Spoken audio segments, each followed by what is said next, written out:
Naawa ako sa mga nambas kasi out of the almost 4 million views, 26 yung nangbas sa akin. Naawa ko kasi silang dinumog ng tao. You get the point? Because we have to realize that majority are still men and women. And these are traditional people. Sabi ng mga bakla, archaic na daw ako, panggurang na daw ako. But I always say, I admit that I came from old school. My values are conservative. But we have to realize that the world will change. People will come, baby boomers, the new generation, the hippies, the X factor, whatever, population will come. But one thing will retain is values. Mananatili pa rin ang values ng tao na hindi magbabago. That what is right and what is wrong is wrong.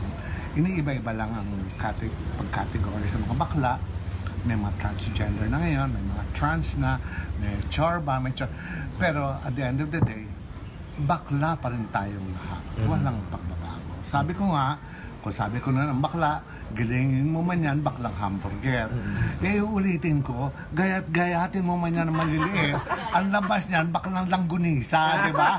May bago na mga baklang langgunisa.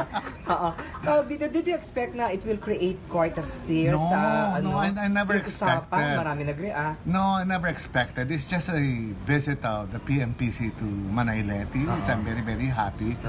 And they spoke with me for a time, and they asked me my views, and I said my views, but I never knew that it would come out that way. Isa sa mga celebrities. But good thing, because parang binuhusan ng isang balding malamig na tubig na punong-puno ng yelo ang mga bakla, nanahimik lahat, di ba? Naniniwala ko na tama si Presidente, tama si Tito Soto, si Tito Sena. It should be an anti-discrimination for all, not only for a small segment of society. Hindi ganun.